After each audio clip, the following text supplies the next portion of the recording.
Kalau mengacu kalimat wa mangkana ya, siapa di dunia kehidupan kana itu kehidupan totalitas. Wa mangkana selama masih bernafas di dunia ini, buta, meraba-raba, mengira-ngira, menafsir-nafsir, maka di sana itu juga buta.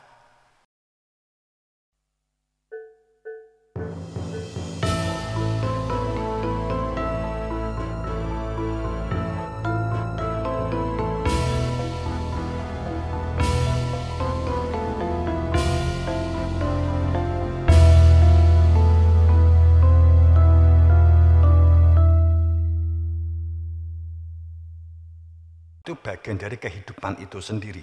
Beginilah ya. Di zaman Nabi Muhammad, di zaman Nabi Isa, di zamannya masing-masing, agama itu bagian dari kehidupan itu sendiri. Agama berfungsi sebagai kompas, sebagai pedoman yang la raiba fihi, tidak ada keraguan sedikit pun. Kenapa dikatakan la raiba fihi, tidak ada keraguan sedikit pun? Ya. Untuk mengenali tujuan hidup. Jadi para nabi rasul itu menunjukkan tujuan hidup dengan pasti. Tujuan hidup dengan pasti. Mengenalkan Tuhannya dengan pasti. Nabi itu diutus sebagai fungsi utusannya Allah, memiliki fungsi untuk supaya hati ini enggak buta, supaya hati itu mengenal Tuhan, supaya hati itu ada kehadiran Tuhan, bahwa ayat dengan benar-benar yang sebenarnya, bahwa dibukakan huwa untuk dituliskan, ditanamkan, ditancapkan di dalam hati. Fi sudurati utul ilma, di dalam hati.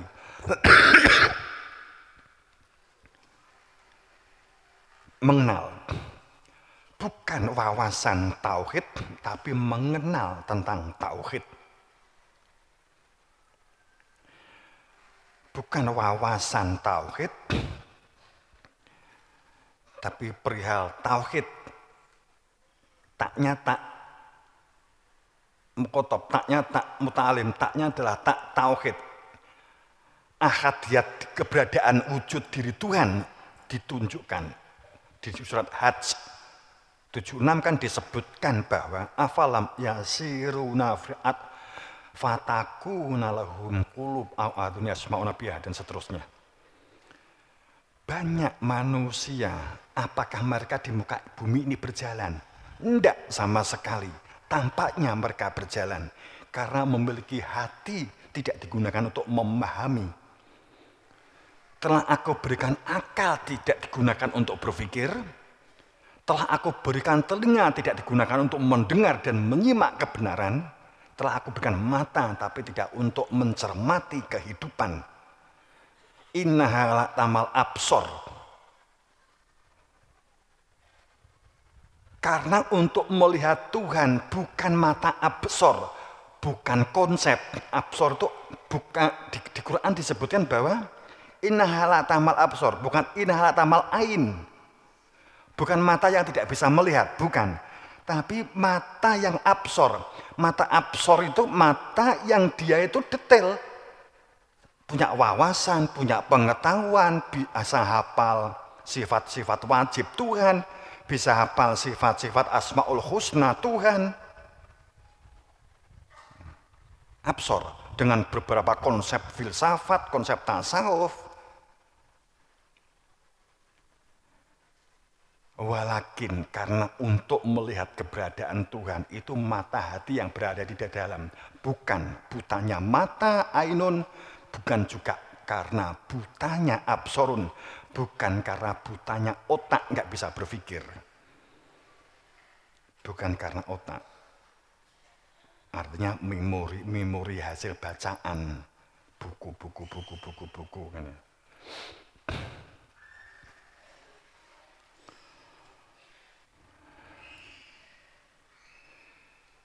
Itu di zaman para nabi. Jadi ini adanya tauhid, diperkenalkan keberadaan Tuhan. Ini bagi nggak punya ilmu kan seperti terpisah, tapi nggak apa-apa. Diperkenalkan keberadaan Tuhan, dia perkenalkan hakikat, ditunjukkan keberadaan Tuhan, ditunjukkan keberadaan hakikat jati diri fitrah manusia, ditunjukkan tujuan hidup pasti. Jadi Nabi menunjukkan ini, ditunjukkan bagaimana hidup itu dijalani, sehingga tahu mana yang lahir, mana yang batin, kemudian fungsi kehidupan lahir itu seperti apa, fungsi yang batin seperti apa, sejauh mana pengaruh batin terhadap lahir, kehidupan yang lahir ini dalam berdunia. Ini akar permasalahan inti. Karena ini tidak diketahui, dibuat rumusan, akhirnya agama bergeser menjadi ideologi. Ideologi itu apa? Ideologi itu seperangkat alat. Ideologi itu seperangkat alat, sebuah keyakinan yang akan diyakini untuk sebagai arah kehidupan. Seperangkat alat keyakinan, jadi praduga keyakinan. Kalau agama bukan seperangkat alat keyakinan, tapi adalah seperangkat kepastian menuju kepada kebenaran. Sehingga kebenaran definisinya jelas. Di zaman Nabi, agama itu berfungsi sebagian dari kehidupan itu sendiri.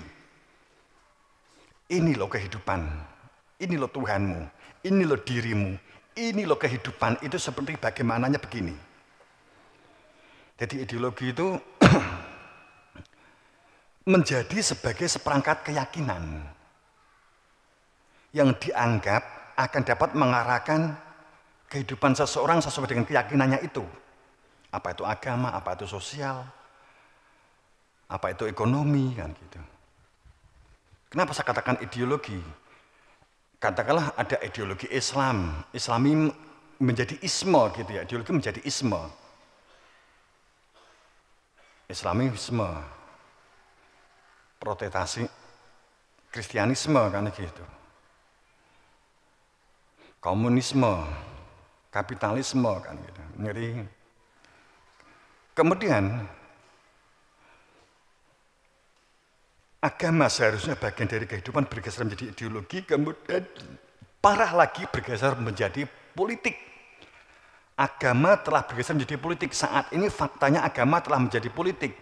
Menjadi seperangkat alat untuk menentukan seseorang menjadi pemimpin atau tidak. Itu suarane orang beragama itu menentukan. Gitu loh. Jadi orang beragama itu dijadikan sebagai alat politik, katakanlah demikian, kemudian karena itu biayanya akan lebih murah. Harapannya kan begitu. Pimpinannya muni, mereka pimpinannya wis dikai duit upamane. Kemudian ngomong jamaah, coblos nomor ini yo kan gitu. Nyoblos kabeh. Jadi agama sudah dalam nuansa politis. Sekarang ini.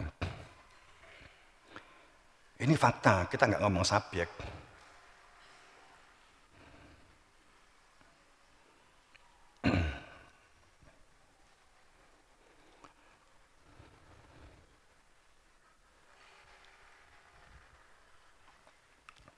Bahkan bisa jadi tokoh agama dijadikan sebagai pimpinan, apa wakil bupati, apa wakil presiden, apa wakil lurah, umpamanya kan begitu.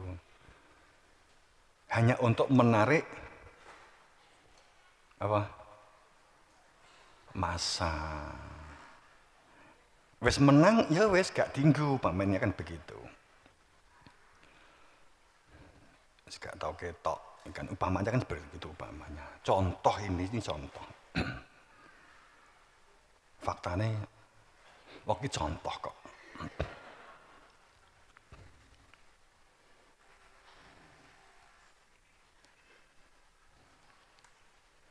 Kembali kepada kita ngomong surga neraka, surga dhisik. Jadi di dalam surga itu nanti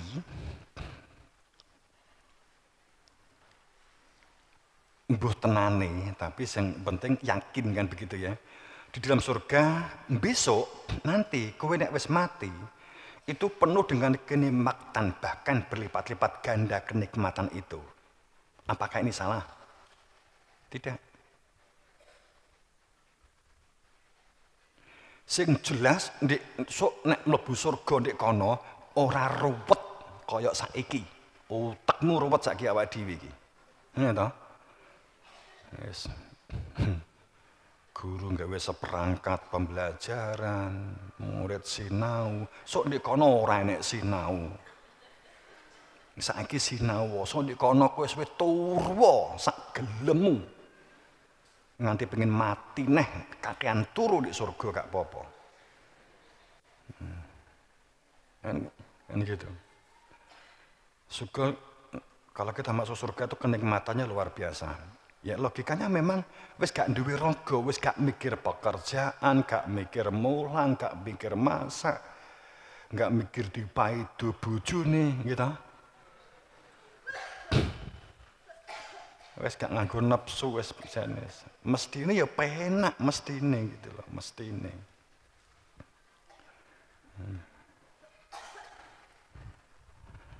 Wong di surga itu enggak ada kata atau kalimat dan perbuatan sing menohok perbuatan yang menyakitkan, tidak ada ejek-ejekan, ora enek perbuatan yang menjegal dan menjagal. Di surga itu enggak ada. Wong sing tinggi jegal, tinggi jagal ki raga. Wong raga niki dipendem kan gitu lah. Roh tinggi jagal kan gak iso. Pemene ketok kan kaya ayang-ayangan ngono ta. Di surga itu guyub rukun, bebarengan, wujudnya kebersamaan, tidak ada nafsu kepentingan. Percaya tak? 1000% percaya. Di jero surga itu terpenuhi segala kebutuhan. Kebutuhanmu itu terpenuhi semua. Makanan, buah-buahan, minuman, susu, madu, nikmatnya berlipat-lipat, itu semuanya terpenuhi. Bahkan khomer disiapkan. Perempuan cantik disiapkan.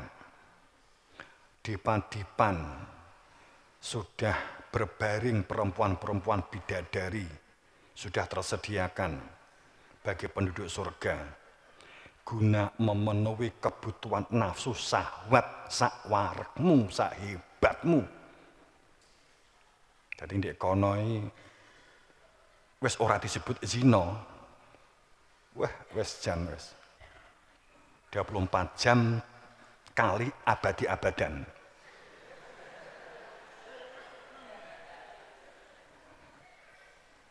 Wes kelon ngombe mabuk adus ndek kali bening ngombene susu madu beh jan. Yo nepsu banget po. Jadi di surga sok itu kita bisa ngumbar nepsu hebat. So di surga. Kan orang tidak pernah berpikir kuwi itu ukurannya nepsu gitu loh. Nanti nafsu syahwat, ngombe minuman keras dipenuhi di surga yang ukurannya itu standar jasad nafsu. Gendeng tafsir-tafsir gue.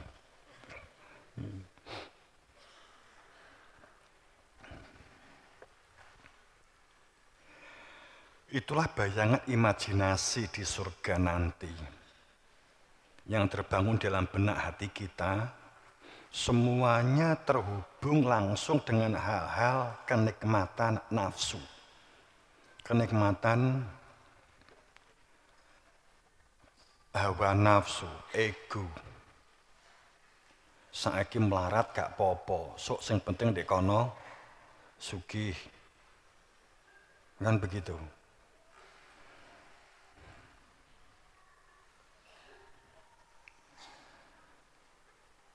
Kemudian surga juga dihubungkan dengan darah daging, mergo duwe jalur biru, berarti jadi upamane kiai anake Gus wis surga. Kan begitu.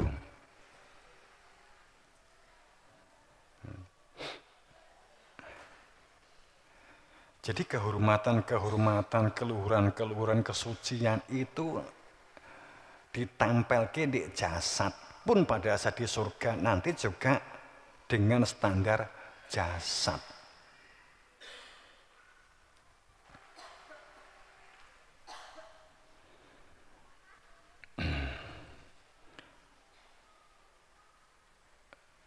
Jika dihubungkan dengan elemen kejadian unsur kejadian manusia, kan menjadi gak masuk akal. Walaupun detailnya akan kita, insya Allah kita bahas di season lain. Apa itu rojiun?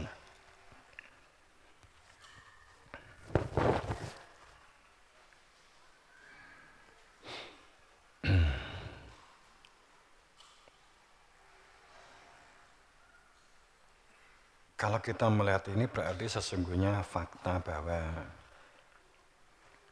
apa iya Nabi mengajarkan seperti itu. Karena penjelasan-penjelasan di Al-Quran kan ternyata enggak menggumbar hawa nafsu, pikirannya enggak seperti perspektif kita. Sehingga kalau kita buat garis besar, melanjutkan satu kalimat, apakah benar surga dengan segala fasilitasnya? Itu sesuai dengan pemikiran kita, sesuai dengan asumsi kita.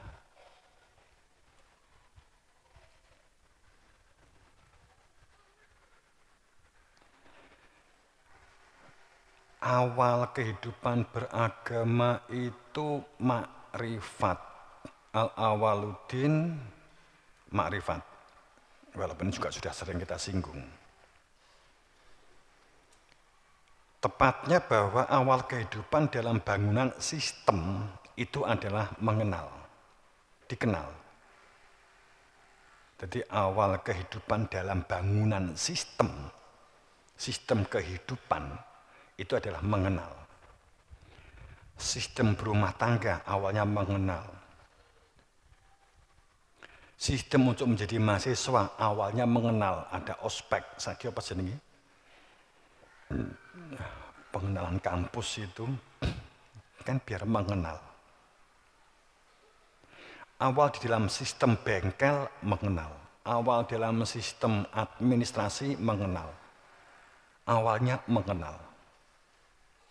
Supaya kita berada di dalam sistem Tuhan, awalnya mengenal Tuhan.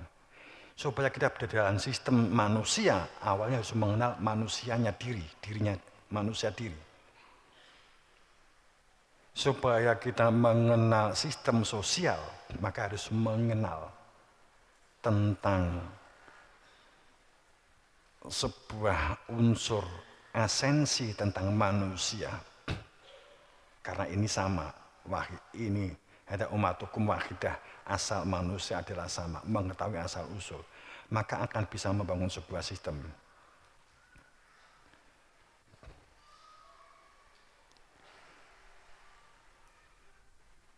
Sedang keimanan yang berangkat, saya ulangi, sedang keimanan yang berangkatnya dari anggapan.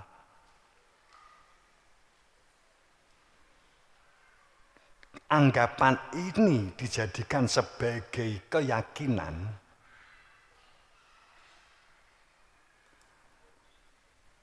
Kemudian dipercaya sebagai elemen iman. Saya ulang. Saat keimanan berangkat dari anggapan. Anggapan yang dipercaya sebagai keyakinan, kemudian ini diyakini sebagai elemen iman. Tanpa ada pembuktian rasa, tanpa pembuktian fakta, ikatan bersaksi, aku bersaksi, maka dengan sebenarnya Ini sesungguhnya dari sudut manapun dalam sebuah akademik, sains, teknologi, ini adalah bentuk persaksian pura-pura dan palsu.